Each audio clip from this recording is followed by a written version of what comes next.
Kailangan na nating itaas ang dosage ng oxygen niya, Yula. Ang boses ng nurse sa kabilang linya ay kalmado. Pero para kay Yula, ang bawat salita ay isang dagok sa kanyang dibdib. Nakasandal siya sa malamig na pader ng isang bodega, sa likod ng marangyang ballroom kung saan ginaganap ang isang event para sa mga pinakamayayamang tao sa bansa. Ang ingay ng masayang tugtugin at halakhakan ay naririnig niya mula sa labas. Isang mundong napakalayo sa realidad na kinakaharap niya ngayon. Gagawin po namin ang lahat, patuloy ng nurse. Pero mas maganda kung makapag-ready na kayo sa mga posibleng gastusin. Napapikit si Yula ng mariin. Gastusin. Palagi na lang pera.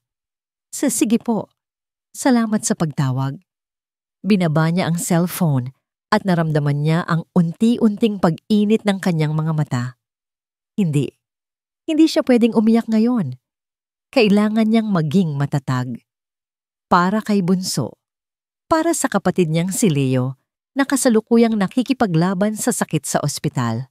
Huminga siya ng malalim, pinunasan ang namumuong luha at inayos ang kanyang uniforme bilang isang waitress. Pilit siyang ngumiti, isang nangiting hindi umabot sa kanyang mga mata.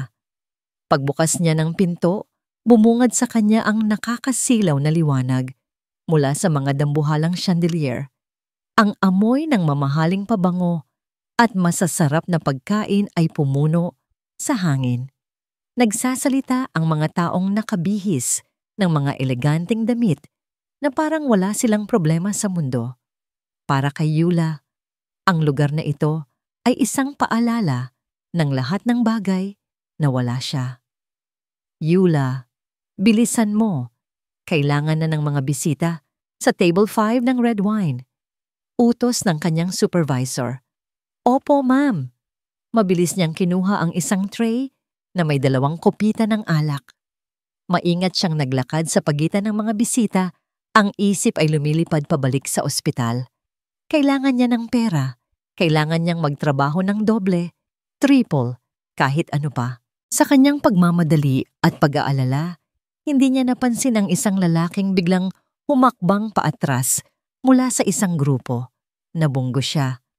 Sa isang iglap, ang lahat ay tila bumagal. Nakita ni Yula ang paglipad ng 2 kopita. Ang pulang likido ay sumaboy sa hangin na parang dugo sa puting-puting damit ng isang lalaking matangkad at nakatayo na parang isang hari sa gitna ng lahat. Nalaglag ang puso niya. Ang lahat ng ingay sa paligid ay biglang humina. Ang lahat ng mata ay napunta sa kanila. Ang lalaking natapunan niya ay hindi gumalaw. Nakatitig lang ito sa mantsa sa kanyang dibdib bago dahan-dahang itinaas ang tingin at ipinako yon sa mga mata ni Yula. Nanlamig ang buong katawan ni Yula. Kilala niya ang mukhang iyon. Nakikita niya ito sa mga magazine, sa TV. Siya si Luther Alvarado, ang CEO ng Alvarado Corporation. Isang bilyonaryo na kilala sa pagiging seryoso at walang awa sa negosyo. Ito na ang katapusan niya. Sir! I'm so sorry, sir. Sabat ng supervisor ni Yula, namumutla sa takot. Pasensya na po, bago lang po itong tauhan namin, hindi pinansin ni Luther Alvarado ang supervisor. Ang mga mata niyang malamig at matalim ay nanatili kay Yula na parabang sinusuri ang kanyang kaluluwa. Napayuko si Yula, nanginginig ang mga kamay. Sorry po, sir. Hindi ko po sinasadya. Halos pabulong niyang sabi. Handa na siyang mapagalitan, masigawan, o mapaalis. Pero walang salitang lumabas sa bibig ni Luther. Sa halip, gumawa siya ng isang bagay na hindi inaasahan ng lahat. Hinawakan niya ang braso ni Yula. Dahan-dahan, pero may diin. Sumama ka sa akin. Mahinang utos nito, sapat lang para marinig nilang dalawa. Walang nagawa si Yula, kundi magpatianod habang akay siya nito palayo sa mga matang mapanghusga. Dinala siya ni Luther sa isang tahimik na balkonahe kung saan ang malamig na hangin ng gabi ay dumampi sa kanyang balat. Binitawan siya nito. Humarap ito sa tanawin ng syudad.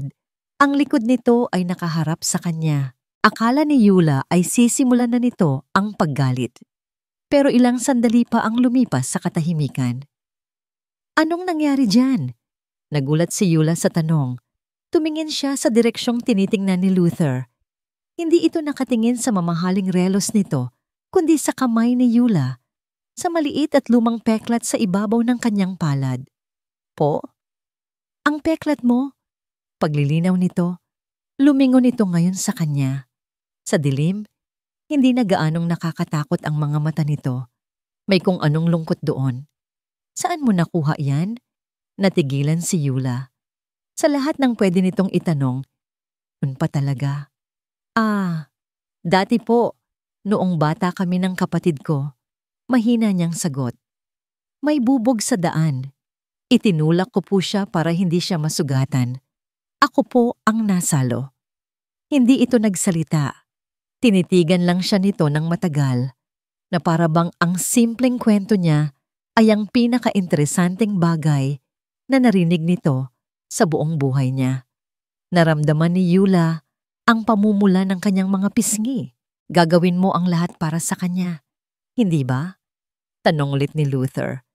Tumango si Yula, mas may kumpiyansa na ngayon.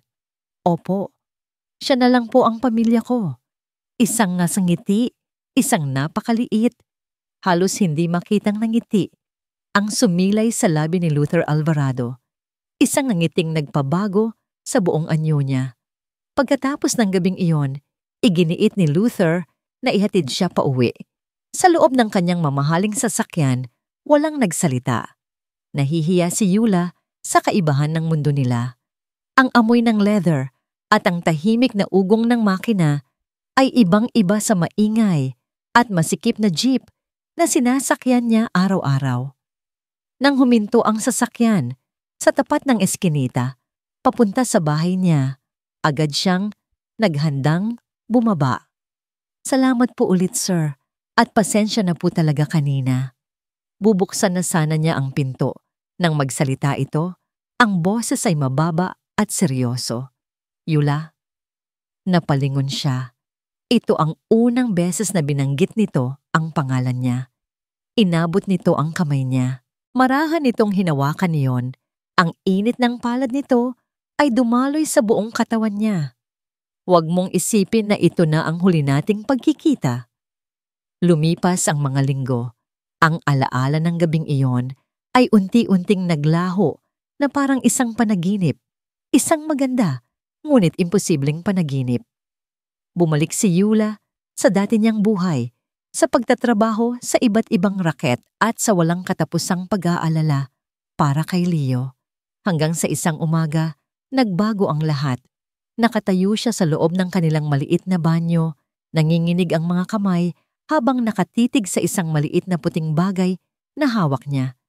Isang pregnancy test, 3 minuto. 3 minutong parang habang buhay. Dahan-dahan, ipinikit niya ang kanyang mga mata at huminga ng malalim. Pagdilat niya, nakita niya ang resulta. 2 guhit, malinaw na malinaw. Parang may malaking batong bumagsak sa kanyang sikmura. Ang ingay ng mga sasakyan sa labas ay biglang nawala. Ang tanging naririnig niya ay ang malakas na kabog ng sarili niyang dibdib. Bumalik sa kanyang isipan ang gabing iyon, hindi ang pagkabunggo o ang natapong alak. Ang nasa isip niya ay ang sandali sa balkonahe, noong marahan itong hinaplos ang kanyang pisngi at tinitigan siya na para bang siya lang ang tao sa buong mundo. Ang lungkot sa mga mata nito, ang pakiramdam na ligtas siya sa mga bisig nito, kahit sa isang saglit lang, isang pagkakamali. Pero para sa puso niya, may kung anong naramdaman siyang totoo. Ngayon, ang alaalang iyon ay nagdala ng bunga. Isang bunga na hindi niya alam kung paano haharapin. Sinubukan niyang tawagan ang numero sa business card na iniwan ni Luther. Walang sumasagot. Tanging isang malamig na boses ng operator. Nag-iwan siya ng mensahe pero walang tumawag pabalik. Lumipas ang 1 linggo ng pag-aalala at hindi mapakali. Sa huli, Nagpasya siyang gawin ang isang bagay na kinatatakutan niya. Nagsuot siya ng pinakamatinong damit na meron siya at pumunta sa Alvarado Tower. Ang dambuhalang gusali na gawa sa salamin at bakal ay tila isang halimaw na nakatingin sa kanya mula sa itaas. Bawat taong pumapasok at lumalabas ay mukhang mayaman at importante. Naramdaman ni Yula ang pagliit ng kanyang sarili. Sa lobby, hinarang siya ng isang security guard. "Good morning, ma'am. Sino po ang kailangan nila?" Gusto ko po sanang makausap si Sir Luther Alvarado," nautal niyang sabi. Tiningnan siya ng guard mula ulo hanggang paa. Isang tinging nagparamdam sa kanya na hindi siya kabilang doon. "May appointment po ba kayo kay Sir Luther, ma'am?" Umiling si Yula. Wala po. Pero importante po ito." "Pasensya na po, ma'am. Hindi po pwedeng umakyat kung walang appointment." Paulit-ulit niyang sinubukan, pero ang sagot ay palaging pareho. Isang pader na hindi niya kayang lampasan. Ang agwat ng kanilang mundo ay hindi lang basta agwat, kundi isang bangin na napakalalim. Natalo at nawalan ng pag-asa, umupo si Yula sa isang bench sa isang kalapit na parke. Pinanood niya ang mga taong naglalakad, masaya at walang problema. Dito, sa gitna ng syudad, hindi pa siya kailanman naging ganito kalungkot at nag-iisa. Hindi niya namalayan, ang isang kamay niya ay dahan-dahang humaplos sa kanyang tiyan. May isang buhay sa loob niya. Isang buhay na bunga ng isang gabing puno ng emosyon.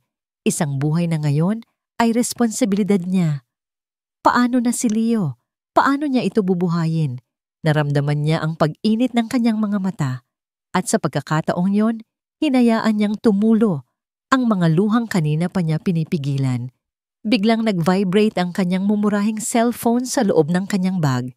Kinuha niya ito, umaasa na baka isa sa mga pinag-applyan niya ng trabaho ang tumatawag.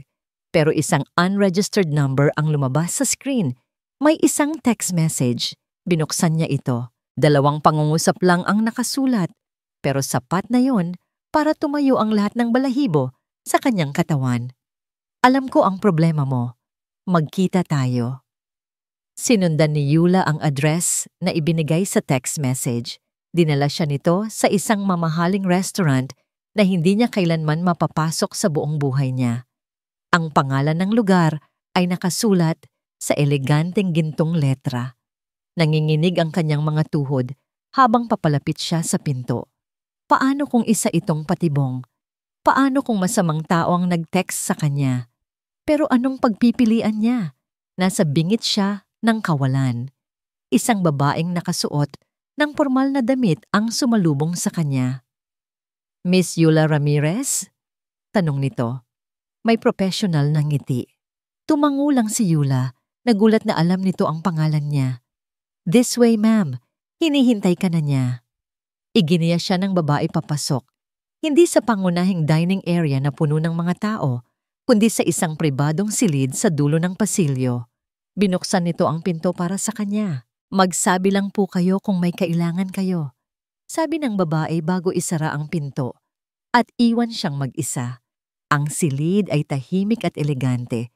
May isang mahabang mesa na para sa 10 tao, pero iisang set lang ng kubyertos ang nakahanda. Sa labas ng malaking bintana, tanaw ang kumikinang na mga ilaw ng syudad. Pakiramdam ni Yula ay lalo siyang lumiit. Umupo siya sa silyang pinakamalapit sa pinto, handang tumakbo anumang oras. Bawat segundo na lumilipas ay parang isang oras. Ang bawat tunog mula sa labas ay nagpapakaba sa kanya. Pagkatapos ng ilang minuto, bumukas ang pinto. Pumasok si Luther Alvarado. Nakatayo siya doon, nakasuot ng isang simpleng itim na polo shirt at slacks, pero ang aura niya ay pumuno sa buong silid.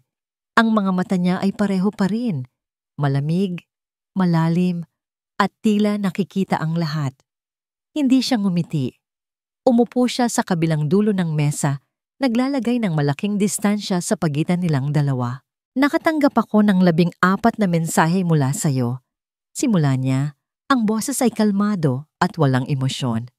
"Bakit?" Naramdaman ni Yula ang pagbara sa kanyang lalamunan. Ibinaba niya ang kanyang tingin sa ibabaw ng mesa.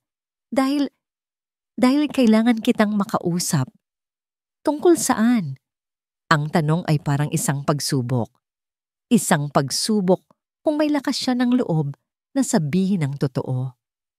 Huminga siya ng malalim. Buntis ako. Halos pabulong niyang sabi. Itinaas niya ang kanyang ulo at sinalubong ang mga mata nito. At ikaw ang ama.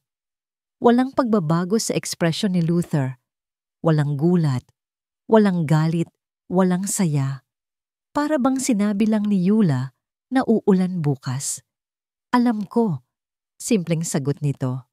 Natigilan si Yula. Alam mo, pinahanap kita pagkatapos ng gabing iyon. Pag-amin nito, alam ko ang lahat. Yula, ang tungkol sa kapatid mo, ang mga utang ninyo, ang pagbubuntis mo, ang bawat salita ay parang isang sampal. Pakiramdam niya ay hinubaran siya sa harap nito. Lahat ng kahinaan niya ay nakalantad. Pananagutan ko kayo, patuloy ni Luther, na parang isang business deal ang pinag-uusapan nila. Ikaw at ang bata. Ibibigay ko sa inyo ang lahat. Isang komportableng bahay, sapat na pera para hindi ka na magtrabaho, at ang pinakamagaling na mga doktor para sa kapatid mo. Sa isang iglap, gumaan ang dibdib ni Yula. Pag-asa, isang maliit na sinag ng pag-asa. Pero, dagdag ni Luther, at ang isang salitang iyon ay nagpabagsak sa lahat. May isang kondisyon. Kailangan mong panatilihing lihim ang lahat ng ito. Walang sino man ang pwedeng makaalam na ako ang ama ng batang yan. Para sa lahat, isa kang biyuda o iniwan ng nobyo. Naiintindihan mo ba? Ang lamig ng kanyang mga salita ay tumagos hanggang sa buto ni Yula. Danhian ng pamilya, reputasyon, iyon lang ba ang mahalaga sa kanya? Ang anak natin? Lalaki siyang walang ama?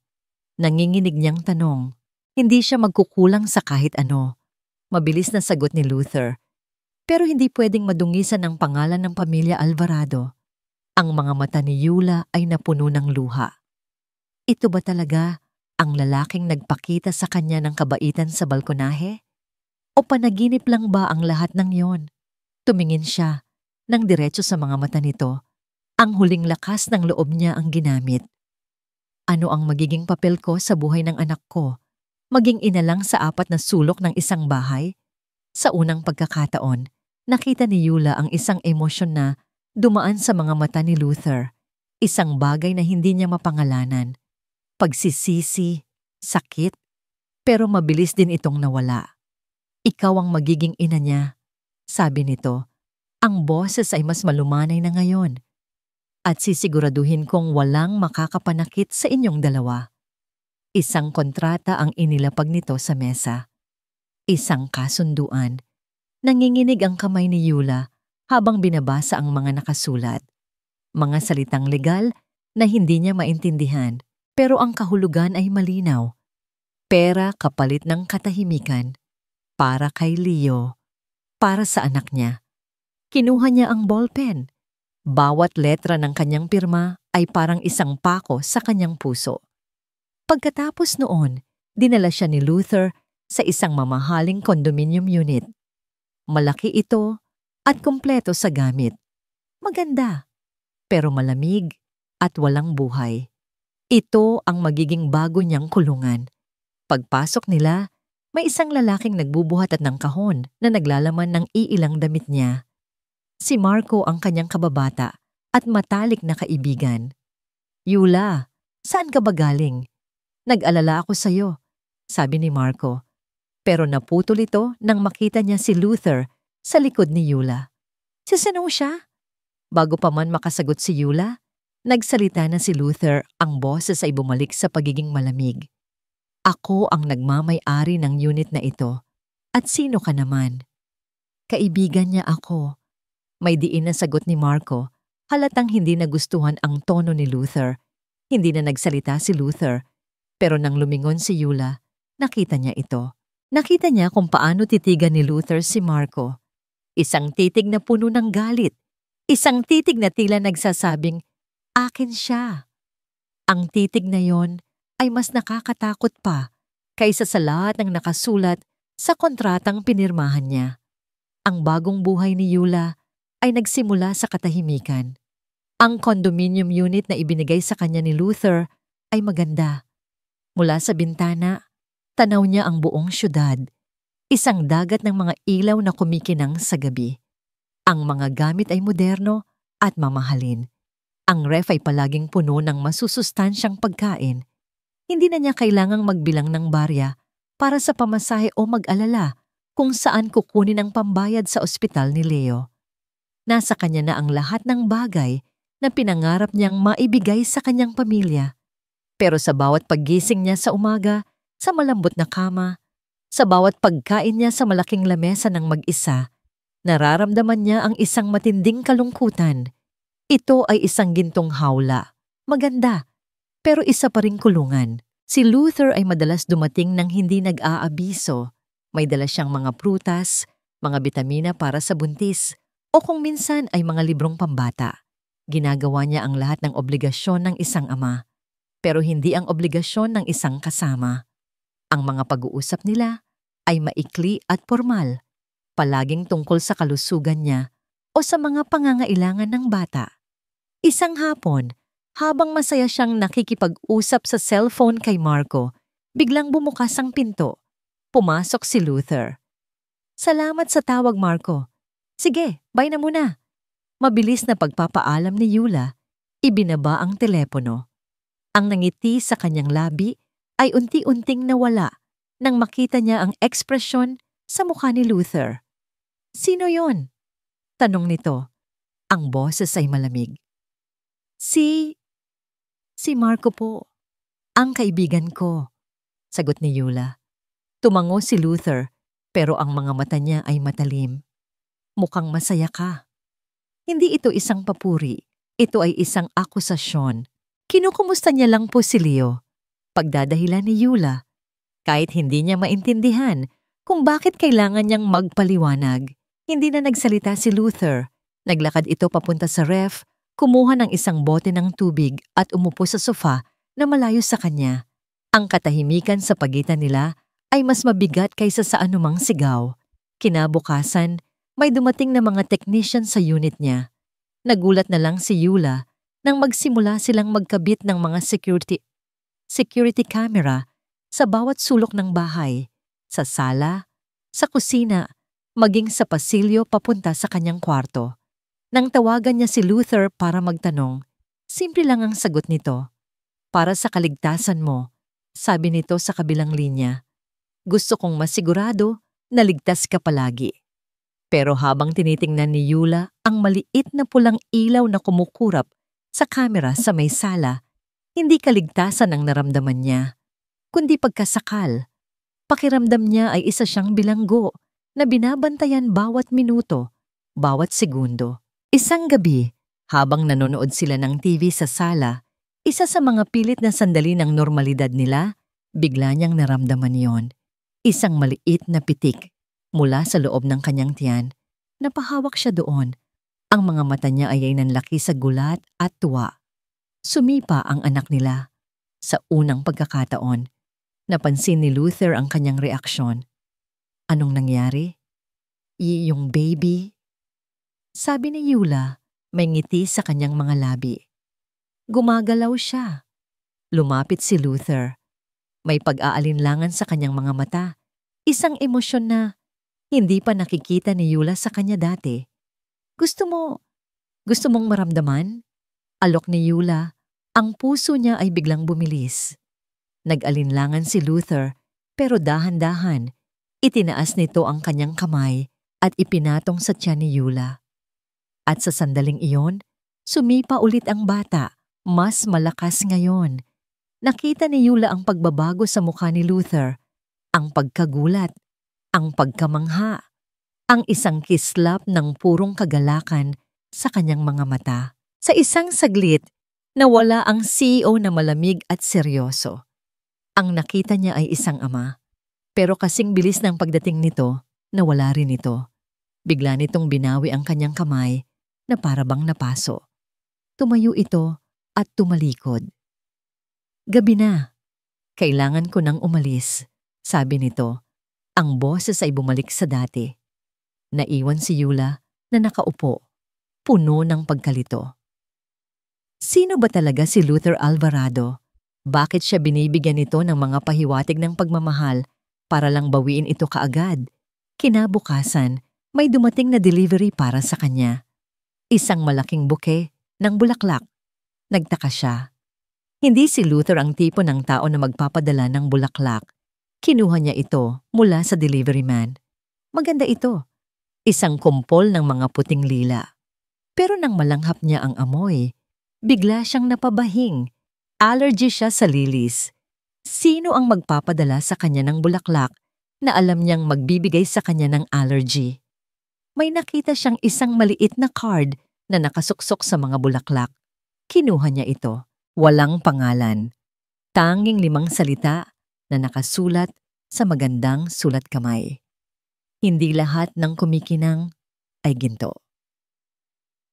Gabi na, pero ang mga ilaw sa opisina ni Luther Alvarado sa pinakatuktok ng Alvarado Tower ay nananatiling bukas. Hindi mga papeles o numero ang nasa harap niya, kundi isang lumang litrato na nakalagay sa isang silver na frame. Isang batang babae na may napakatamis na ngiti ang nasa litrato. Ang buhok nito ay nakatali sa 2 tirintas at ang mga mata nito ay kumikinang sa saya. Si Lyra, ang nakababata niyang kapatid.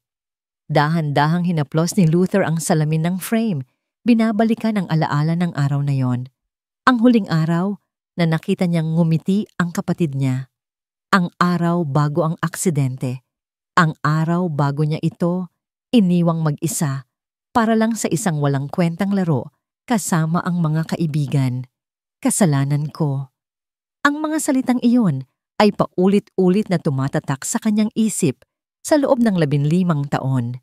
Siya dapat ang nag-aalaga rito. Nabigo siya.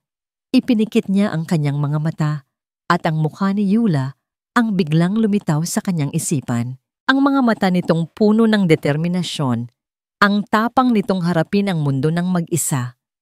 Ang paraan ng paghawak nito sa tiyan, pinoprotektahan ang isang buhay na hindi pa niya nakikita. Hindi niya hahayaang mangyari ulit iyon.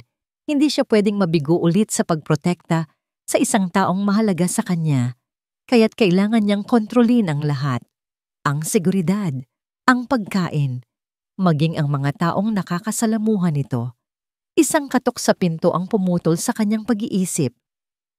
Sir Luther, gabi na po. Hindi pa po ba kayo uuwi? Tanong ng kanyang sekretarya. Maya-maya lang, Grace. May tatapusin lang ako. Bago pa man makasara ang pinto, isang boses ng babae ang pumigil dito. Hayaan mo na siya, Grace. Ako na ang bahala sa kanya.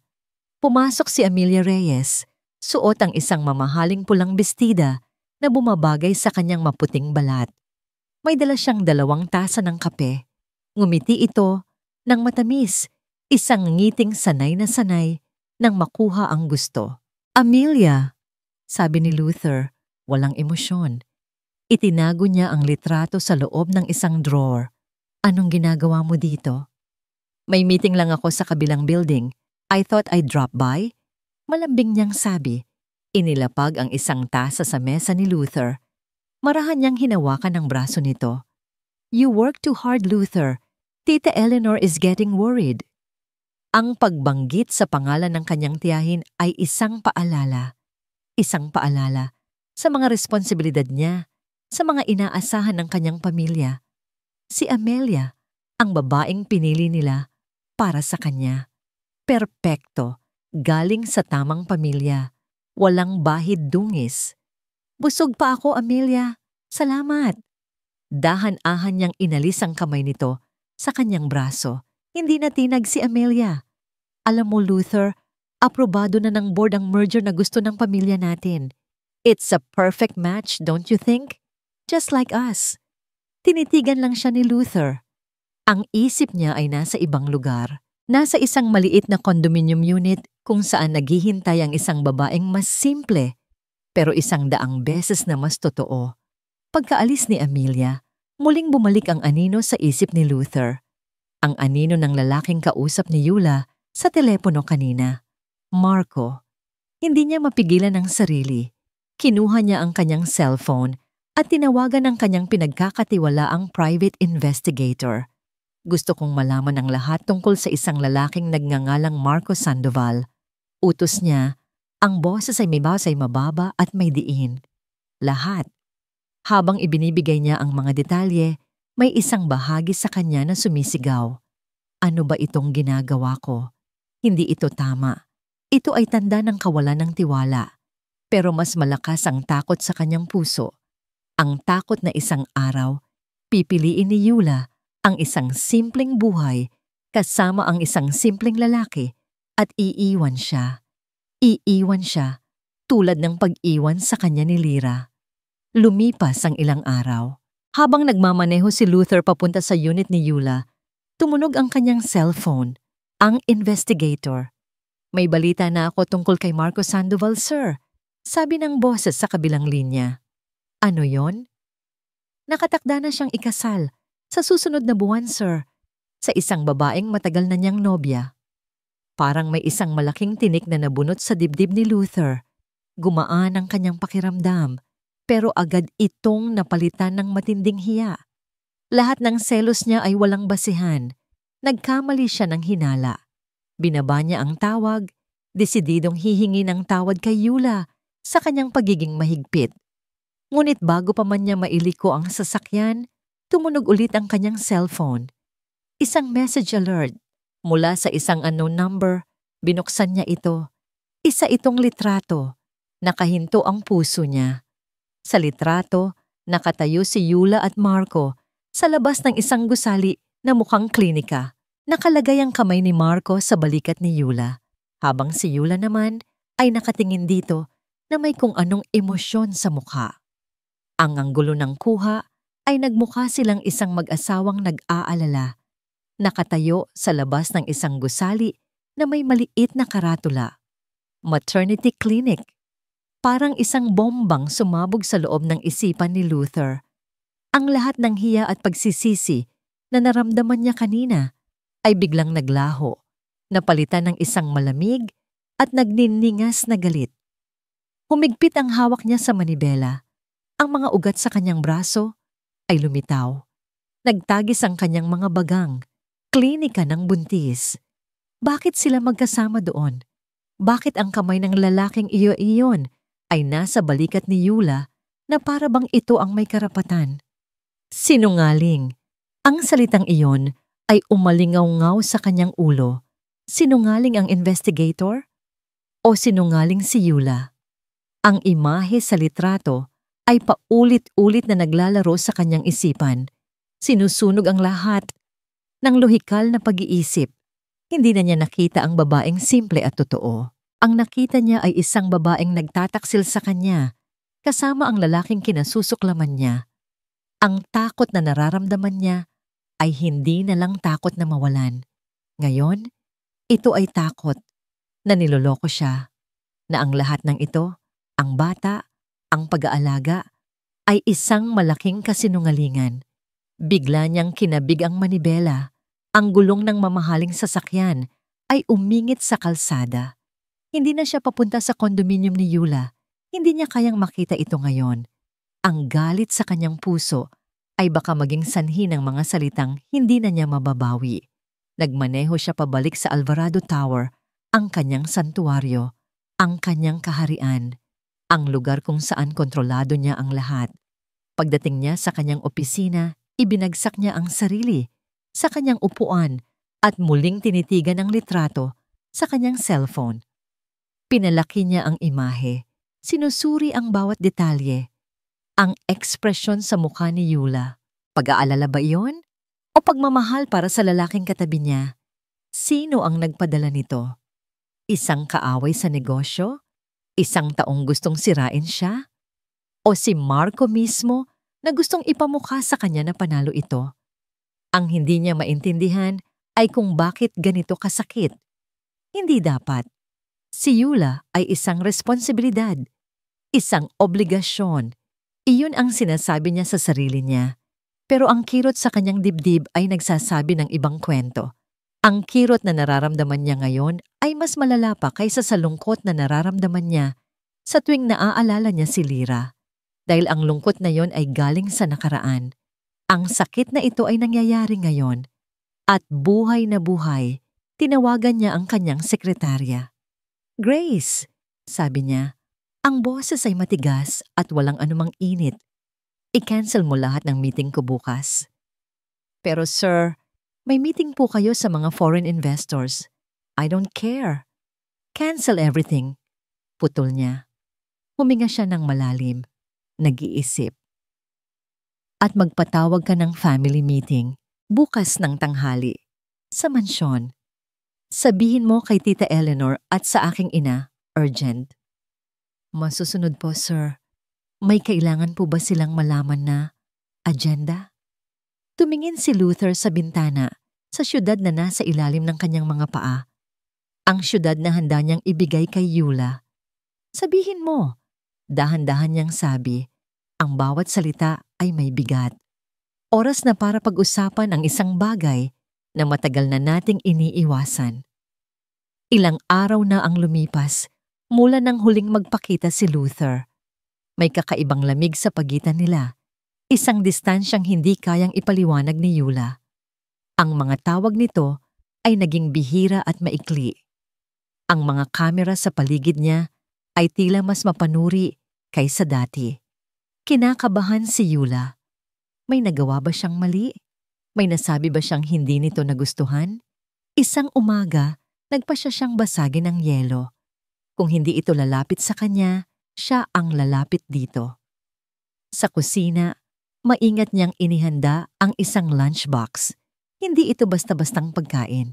Bawat hiwa ng gulay, bawat porma ng kanin ay nilagyan niya ng pag-asa. Pag-asang sana, sa pamamagitan ng simpleng gesto na ito, maiparamdam niya rito na hindi lang siya isang responsibilidad.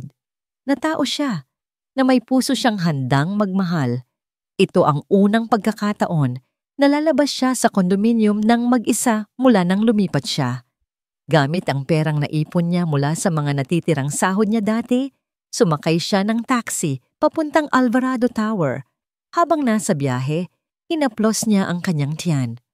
"Pupuntahan na natin ang papa mo, anak." Bulong niya. May ngiti sa kanyang mga labi. Sana magustuhan niya ang luto ni mama. Sa labi ng gusali, sa una ay kinabahan siya. Pero huminga siya ng malalim at naglakad papunta sa reception desk na may kumpiyansa. "May dala po akong lunch para kay Sir Luther Alvarado," sabi niya sa babae. Tiningnan siya nito, pero nang makita ang determinasyon sa kanyang mga mata, ngumiti ito at binigyan siya ng visitor's pass. Habang nasa elevator paakyat sa pinakatuktok na palapag, ang puso ni Eula ay kumakabog sa tuwa at ini-imagine niya ang magiging reaksyon ni Luther. Magugulat kaya ito? Matutuwa? Pagdating niya sa palapag ng opisina nito, tahimik. Ang mga empleyado ay abala sa kani-kanilang mga cubicle. Dahan-dahan siyang naglakad sa mahabang pasilyo patungo sa dulo, kung nasaan ang opisina ng CEO. Nang malapit na siya, narinig niya ang mga boses mula sa loob. Medyo nakaawang ang mabigat na pinto. Narinig niya ang boses ng isang babae, matigas, matalas, at puno ng awtoridad. "Hindi mo ba naiintindihan, Luther?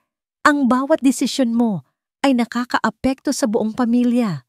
Ang isang pagkakamali ay pwedeng sumira sa lahat ng pinaghirapan natin." Kinilabutan si Eula. Huminto siya, hindi sigurado kung dapat ba siyang kumatok o umalis na lang. At pagkatapos ay narinig niya ang sagot ni Luther. Ang boses nito ay pagod. "Tita, I'm handling it." Tita, iyon siguro ang tiyahin niyang palaging nababanggit. Si Tita Eleanor. Handling it? Tumaas ang boses ng babae. Sa paanong paraan? Sa pagtatago sa kanya sa isang mamahaling hawla? "Luther, pakinggan mo ako. Ang isang babaeng tulad niya, isang babaeng galing sa wala, ay hindi kailanman magiging karapat-dapat na magdala ng apelyidong Alvarado. Ang bawat salita ay parang isang suntok sa sikmura ni Yula. Napahawak siya sa pader para suportahan ang sarili. Ang kanyang paghinga ay naging mababaw. Temporary lang ang problemang ito, Luther. Patuloy ng babae. Mas kalmado na ngayon na lalong nagpatakot kay Yula. At lahat ng problema may solusyon. Naghintay si Yula. Ang buong kaluluwa niya ay naghihintay, nagmamakaawa. Magsalita ka, Luther. Ipagtanggol mo ako. Sabihin mong mahalaga ako. Sabihin mong mali siya. Pero ang sumunod ay isang nakabibinging katahimikan. Walang sinabi si Luther. Walang pagtutol. Walang pagtatanggol. Ang kanyang katahimikan ay isang pagsang-ayon. Isang hatol. Sa sandaling iyon, gumuho ang lahat. Ang maliit na pag-asang binuo niya sa kanyang puso ay nadurog at naging abo. Nawala ng lakas ang kanyang mga kamay. Ang lunchbox na maingat niyang inihanda ay nahulog mula sa kanyang pagkakahawak. Ang tunog ng pagbagsak nito sa marmol na sahig ay umaling-awngaw sa tahimik na pasilyo. Ang kanin, ang gulay, ang hotdog na hinugis puso, lahat ay kumalat sa sahig. Isang perpektong simbolo ng kanyang durog na puso. Hindi niya hinintay na may lumabas sa pinto. Tumalikod siya at tumakbo.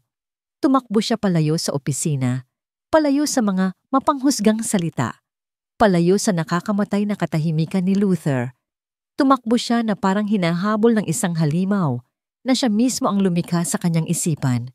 Pagbalik niya sa condominium, hindi na siya umiyak. Wala nang luhang lumalabas. Ang nararamdaman niya ay isang kakaibang lamig. Isang pagtanggap sa isang katotohanang matagal na niyang tinatakasan. Hindi siya para dito. Hindi siya para sa kanya.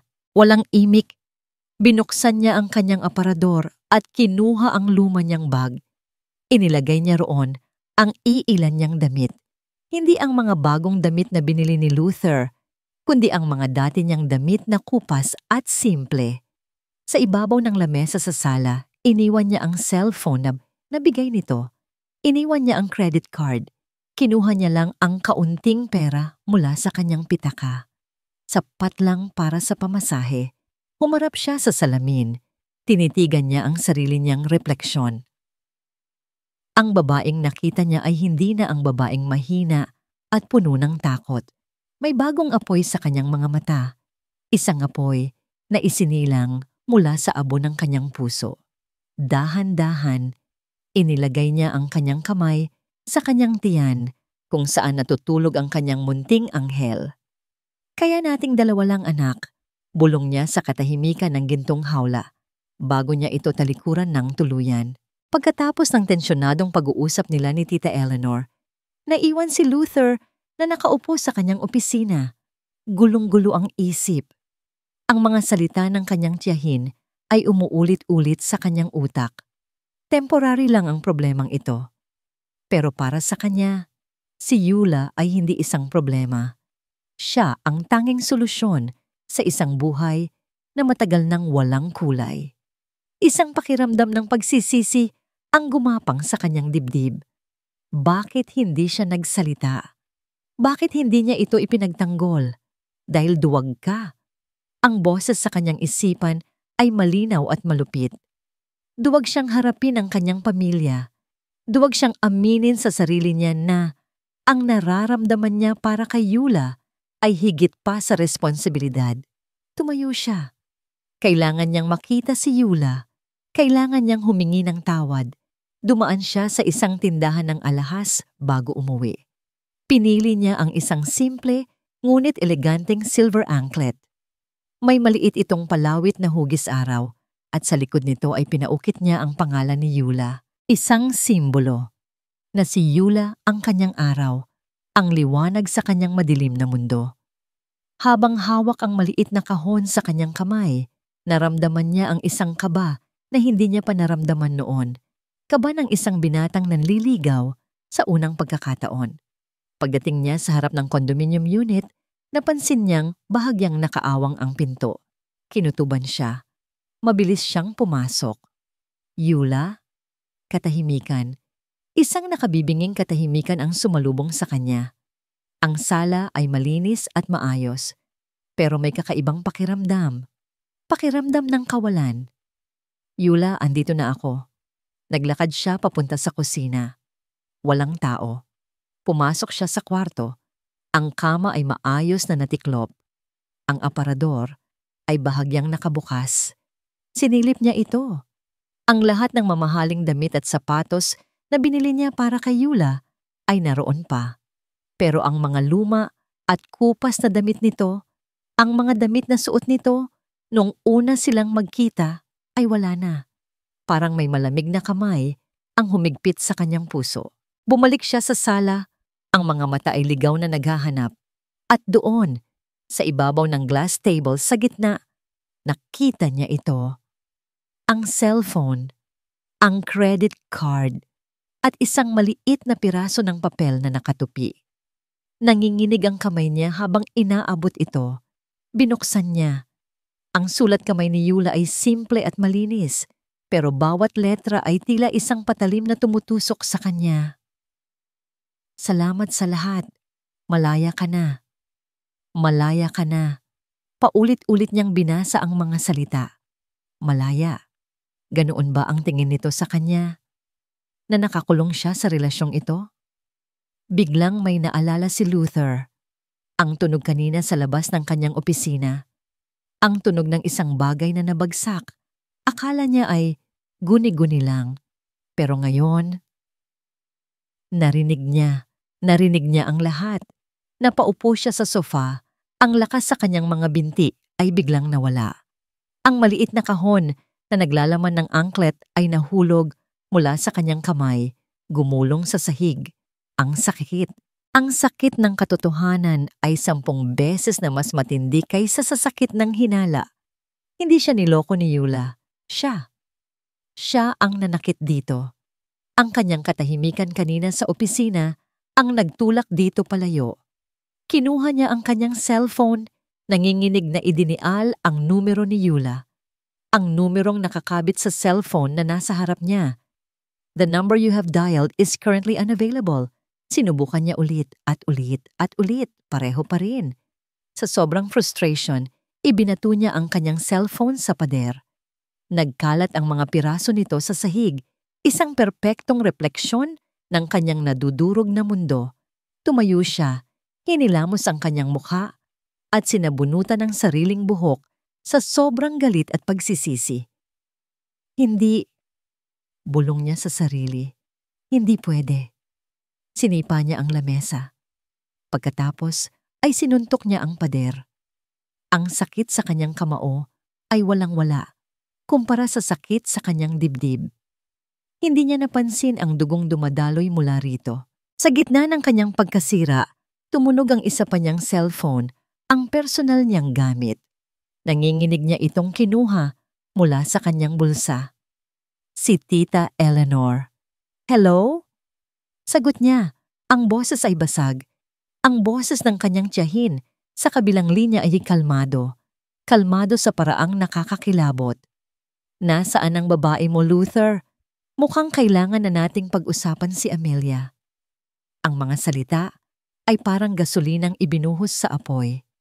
Wala na siya. Sigaw ni Luther. Ang lahat ng pinipigil niyang emosyon ay sumabog. Wala na siya dahil sa inyo. Dahil sa pamilyang ito. Dahil sa akin.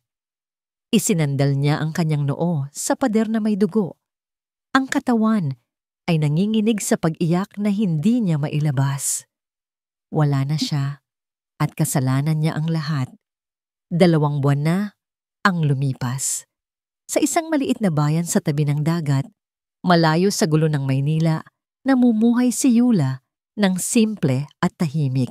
Nakahanap siya ng isang maliit na kwarto na inuupahan sa isang matandang mag-asawa na ang tingin sa kanya ay parang isang tunay na apo. Ang hangin ay sariwa at ang tunog ng mga alon sa umaga ang kanyang nagiging alarm clock. Hindi madali ang buhay. Tinanggap niya ang trabaho Bilang isang mananahi sa isang lokal na patahian, maliit lang ang sahod pero sapat na para sa kanyang pang-araw-araw na pangangailangan at sa mga bitaminang kailangan niya para sa kanyang pagbubuntis. Isang araw, pagkatapos niyang mag-withdraw ng kanyang maliit na sahod sa bangko, napansin niya ang balanse sa kanyang passbook. Nanlaki ang kanyang mga mata. May isang malaking halaga na idineposito sa kanyang lumang bank account, isang account na matagal na niyang hindi ginagalaw. Ang unang pumasok sa isip niya ay si Marco. Kinuha niya ang kanyang cellphone at tinawagan ito. "Marco, ikaw ba ang nag-deposit ng pera sa account ko?" Diretsong tanong niya. Narinig niya ang pagtataka sa boses ng kaibigan. "Pera?" "Hindi, Yula. Bakit? May problema ba? Kamusta ka na? Saan ka ba nagpunta?" "Okay lang ako." Mabilis niyang sagot, umiiwas sa iba pang tanong. "Sige, salamat. Bye." Binaba niya ang tawag, lalong naguluhan. Kung hindi si Marco, sino? Hindi kaya si Luther. Pero paano nito nalaman ang account number niya? At bakit ito magpapadala ng pera sa ganitong paraan kung kaya naman nitong hanapin siya kung gugustuhin? Para siyang may isang anghel na bantay, isang misteryosong tagapagbigay na tumutulong sa kanya mula sa malayo. Ang isiping iyon ay nagbigay sa kanya ng kaunting kapanatagan. Samantala, sa mansyon ng mga Alvarado, ang bawat sulok ay nababalot sa tensyon. Si Luther Alvarado ay hindi na ang CEO na kilala ng lahat. Namamayat na ito at may mga madilim na bilog sa ilalim ng kanyang mga mata. Ang mamahalin niyang suit ay tila hindi na naplansa. Ang kanyang buong atensyon ay nasa paghahanap kay Yula. "Ilang linggo ka nang hindi pumapasok sa opisina, Luther." Galit na sabi ni Tita Eleanor habang sabay silang nag-aalmusal. Ang mga investor ay nagtatanong, ang kumpanya ay nangangailangan sa'yo. Hindi ito pinansin ni Luther. Patuloy lang ito sa pagtipa sa kanyang laptop. Tinitingnan ang mga report mula sa mga private investigator na kinuha niya. Walang lead, walang bakas. Para siyang naghahanap ng multo. "Hindi mo ba ako naririnig?" Giit ng kanyang tiyahin. Sa wakas, ibinagsak ni Luther ang takip ng kanyang laptop. Isang malakas na tunog na yumanig sa katahimikan ng malaking silid. Tinitigan niya ang kanyang Tita Eleanor. Ang mga mata niya ay puno ng sakit at galit na hindi na niya tinatago. "Ano ang mas mahalaga, tita?" Mahinahon, ngunit may diin niyang tanong. "Ang mga numero sa stock market o ang buhay ng magiging anak ko?" Natigilan si Tita Eleanor. Ito ang unang pagkakataon na sinagot siya ni Luther ng ganito. "Siya ang mahalaga sa akin," patuloy ni Luther. Ang boses ay nanginginig sa emosyon. Mas mahalaga kaysa sa kahit anong business deal or merger. At kung kailangan kong talikuran ang lahat ng ito, para lang mahanap siya, gagawin ko. Tumayo siya, hindi na tinapos ang kanyang pagkain. Ang kanyang mga salita ay naiwang nakabitin sa hangin. Isang deklarasyon ng giyera laban sa lahat ng inaasahan ng kanyang pamilya. Gabi na sa maliit na bayan. Nakaupo si Yula sa labas ng kanyang inuupahan. Pinapanood ang paglubog ng araw sa dagat. Ang langit ay puno ng kulay kahel at lila. Habang hinahaplos ang kanyang malaki ng tiyan, naramdaman niya ulit iyon. Ang pamilyar na sipa. Isang maliit na paalala na hindi siya nag-iisa. Napangiti si Yula. Isang totoong nangiti na hindi niya naisagawa sa loob ng maraming buwan. "Alam mo, baby," bulong niya sa kanyang tiyan, "ang papa mo, makulit siya at seryoso at minsan nakakatakot. Pero may mga sandali na nakikita ko ang totoong siya. At yung totoong siya, mahal na mahal pa rin ni Mama." Isang butil ng luha ang pumatak sa kanyang kamay, pero hindi ito luha ng kalungkutan. Ito ay luha ng pagtanggap. Kahit anong sakit ang idinulot nito sa kanya, hindi niya kayang itapon ang pagmamahal na naramdaman niya. Sa kanyang madilim na opisina sa Alvarado Tower, nakasubsob ang ulo ni Luther sa kanyang mga kamay. Isa na namang araw ang natapos. Isa na namang araw ng kabiguan. Pagod na siya. Halos sumuko na. Biglang bumukas ang pinto ng kanyang opisina. Hindi na siya nag-abalang tingnan kung sino ito. Umalis ka na, Grace. Hindi ko kailangan ng kahit ano. Hindi ako si Grace. Ang boses na yon. Ang boses na yon na matagal na niyang iniiwasan. Tinaas niya ang kanyang ulo. Nakatayo sa harap niya si Amelia Reyes. Suot ang isang itim na damit na nagpapatingkad sa kanyang mapusok na lipstick. May dala siyang isang manipis na brown folder. Anong ginagawa mo dito, Amelia? Pagod niyang tanong. Ngumiti si Amelia. Isang nangiting hindi umabot sa kanyang mga mata. Inilapag niya ang folder sa mesa ni Luther. Alam kong hinahanap mo siya. Sabi nito, ang boses ay parang isang ahas na gumagapang. Alam ko kung gaano ka kadesperado. Tinitigan ni Luther ang folder pagkatapos ay tumingin kay Amelia. Alam ko kung nasaan siya, sabi ni Amelia. Dahan-dahan, ninanamnam ang bawat salita. Pero may kondisyon. Ang mga salita ni Amelia ay parang isang laso na may kasamang lunas. Inilapit nito kay Luther ang bagay na pinakagusto niya, pero alam niyang may kapalit itong masakit. Anong kondisyon? Tanong ni Luther. Ang boses ay walang buhay. Simple lang, sagot ni Amelia. Umupo ito sa silya sa harap ng kanyang mesa na para bang pag-aari nito ang lugar. Ituloy mo ang kasal sa akin. Kalimutan mo na siya at ang bastardo mong anak. Sa oras na sabihin mo ang oo, ibibigay ko sa iyo ang address niya. Tinitigan ni Luther si Amelia. Dati, ang nakikita niya ay isang babaeng maganda at ambisyosa. Ngayon, ang nakikita niya ay isang halimaw na kayang gawin ang lahat para sa kapangyarihan. Para saan, Amelia? Tanong ni Luther. Para makuha mo ang isang lalaking hindi ka naman mahal? Isang anino ng sakit ang dumaan sa mga mata ni Amelia, pero mabilis itong napalitan ng galit. Kung hindi ka mapapa sa akin, Luther, sisiguraduhin kong hindi rin siya magiging masaya. Hindi na nagsalita si Luther. Dahan-dahan niyang kinuha ang folder at binuksan ito. Sa loob, may mga litrato ni Eula. Mga litratong kuha mula sa malayo. Nakaupo ito sa dalampasigan, namimili sa palengke, naglalakad pa uwi. Ang tiyan nito ay malaki na at bilog. Ang puso ni Luther ay parang piniga. Buhay siya, ligtas siya, at malapit na siyang maging isang ina. Pag-isipan mo, Luther, sabi ni Amelia. Tumatayo na. Bigyan mo ako ng sagot bukas. Pagkaalis ni Amelia, naiwan si Luther na nakatitig sa mga litrato. Ang galit niya kay Amelia ay napalitan ng isang malinaw na desisyon. Kinabukasan, isang balita ang gumulantang sa mundo ng negosyo. Isang online gossip site ang nag-publish ng isang artikulo na may headline na Billionaire CEO Luther Alvarado, may itinatagong buntis na kerida. Ang artikulo ay may kasamang isang malabong litrato ni Eula na kuha mula sa folder ni Amelia. Kumalat ito na parang apoy. Ang telepono sa mansyon ng Alvarado ay walang tigil sa pagtunog. Ang pangalan nila ay nasa bingit ng iskandalo. Sa gitna ng kaguluhan, si Luther Alvarado ay nanatiling kalmado. Ito na ang hinihintay niya. Ang atake ni Amelia. Kailangan mong itanggi ito, Luther. Sigaw ni Tita Eleanor. Hawak ang kanyang tablet kung saan nakabalandra ang balita. Sabihin mong gawa-gawa lang ito. Sabihin mong Photoshop.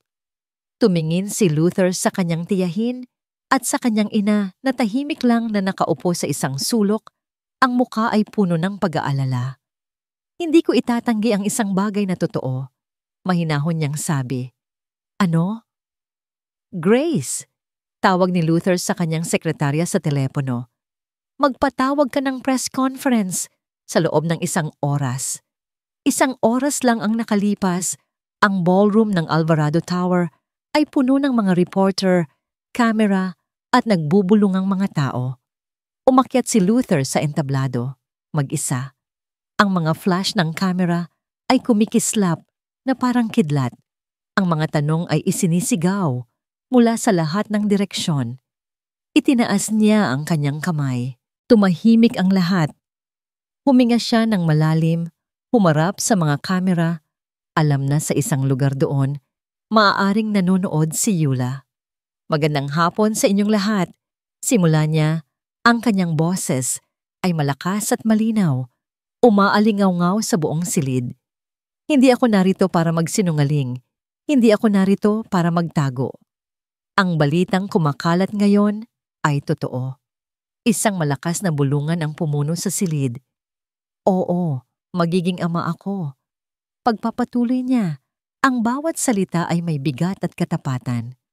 At ang ina ng aking anak, si Yula Ramirez, siya ang babaeng mahal ko. Ang bulungan ay naging isang malakas na ingay. Ang mga reporter ay nagkakagulo.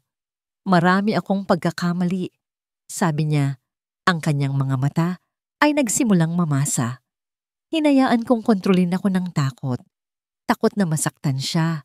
Takot na mawala siya. Takot na harapin ang sarili kong pamilya. At dahil sa takot na yon, ako mismo ang nanakit at nagtulak sa kanya palayo. Ako ay naging duwag. Tumingin siya ng diretso sa pinakamalaking kamera sa gitna, na para bang kinakausap niya si Yula ng direkta. Yula, kung naririnig mo ito, patawarin mo ako. Patawarin mo ako sa lahat. Hindi ko nahihilinging bumalik ka sa akin, pero gusto kong malaman mo na ipaglalaban ko na kayo. Ipaglalaban ko ang karapatan ng anak natin at hihintayin kita kahit gaano katagal. Mahal na mahal kita. Sa maliit na bayan, sa loob ng isang karinderya, nakatutok ang lahat ng tao sa maliit na TV na nakasabit sa pader. Nakatayo si Yula sa isang sulok, hawak ang isang baso ng tubig. Narinig niya ang pangalan niya. Nakita niya ang mukha ni Luther. Nabitawan niya ang basong hawak niya. Ang tunog ng nabasag na salamin ay kasabay ng pagkirot na naramdaman niya sa kanyang tiyan. Isang matalas, bigla ang kirot. Napahawak siya doon. Ang kanyang paghinga ay naging mabilis. Ang paningin niya ay nagsimulang manlabo. Tulungan niyo ako, bulong niya, bago gumuho ang kanyang mga tuhod at lamunin siya ng dilim. Ang huling imahe sa kanyang isipan ay ang mukha ni Luther sa TV. Ang mga mata nito ay puno ng luha at pagsisisi.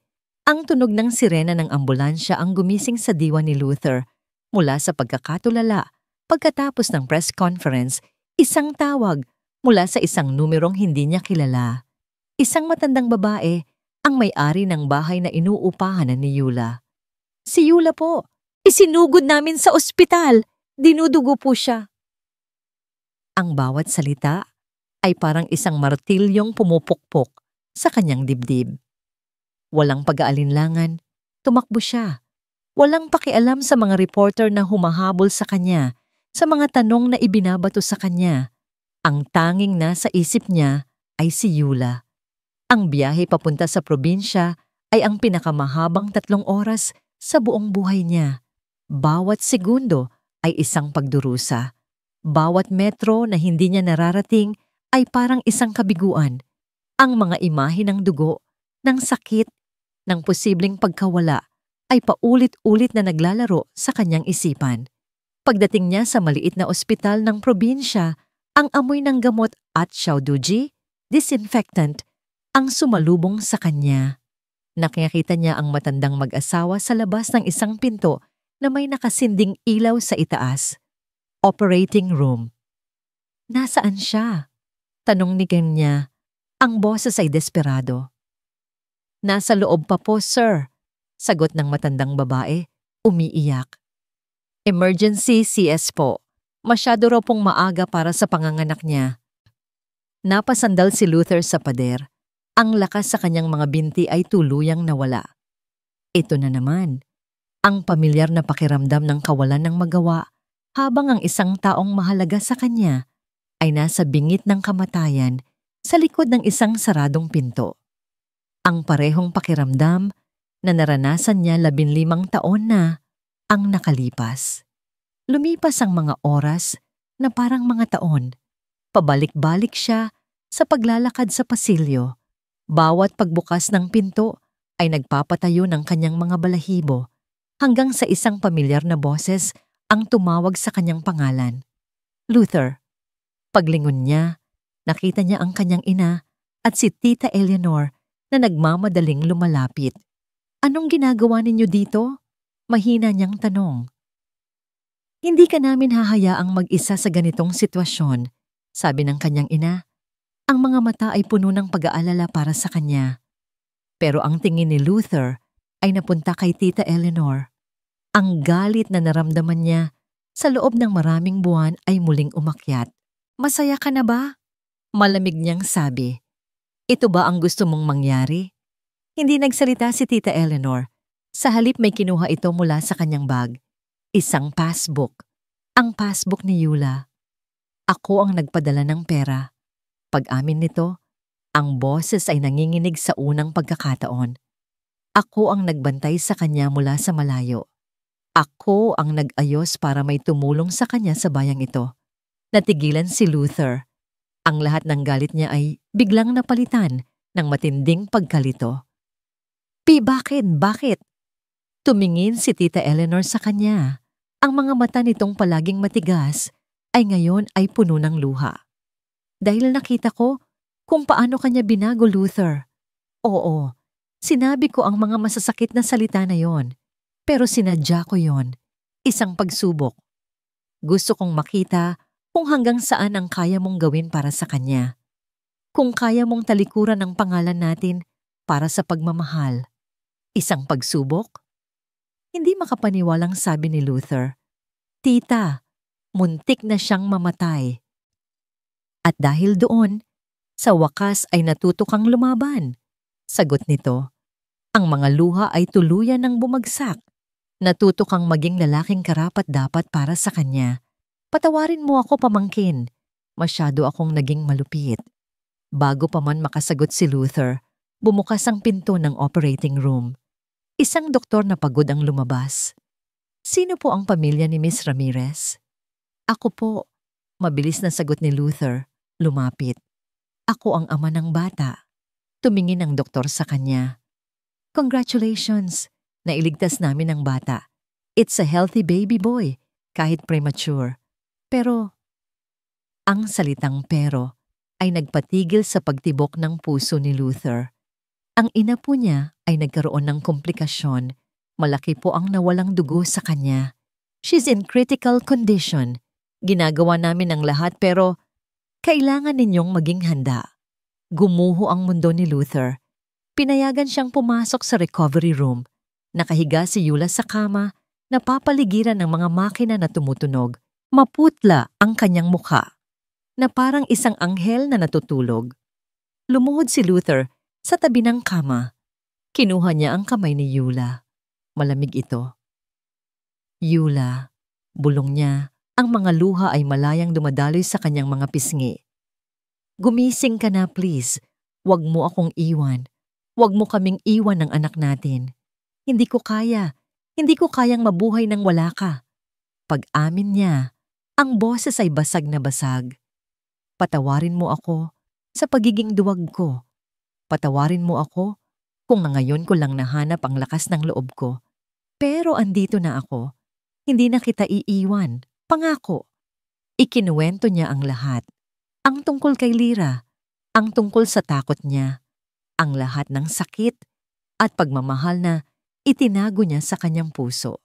Hindi niya alam kung gaano siya katagal doon, nakaluhod, umiiyak, at nagmamakaawa. Hanggang sa naramdaman niya ito, isang mahinang pagpisil. Itinaas niya ang kanyang ulo. Dahan-dahang iminumulat ni Eula ang kanyang mga mata. Ang unang nakita ni Eula, pagmulat ng kanyang mga mata, ay ang mukha ni Luther. Puno ito ng luha, ng pagod, at ng isang pagmamahal na mas malinaw pa kaysa sa sikat ng araw. Nakaluhod ito sa tabi ng kanyang kama. Ang kamay niya ay mahigpit na hawak nito na para bang iyon ang tanging bagay na pumipigil sa kanya na malunod. Luther. Ang boses niya ay mahina. Isang bulong lamang. Yula, sagot nito. Ang boses ay nanginginig sa sobrang ginhawa. Gising ka na. Salamat sa Diyos. Dahan-dahan, bumalik ang lahat sa alaala ni Yula. Ang press conference, ang sakit, ang dilim. Ang anak natin? Takot niyang tanong. Isang mamangiti ang sumilay sa labi ni Luther. Isang nangiting puno ng pag-asa. Ligtas siya, Yula. Ligtas siya at napakagwapo niya mana sa'yo. Sa mga sumunod na araw, unti-unting bumalik ang lakas ni Yula. Si Luther ay hindi umalis sa kanyang tabi kahit isang segundo. Siya ang nag-aalaga sa kanya, nagpapakain at nagbabasa ng mga kwento para sa kanya kapag hindi siya makatulog. Sa mga tahimik na sandaling iyon, nag-usap sila.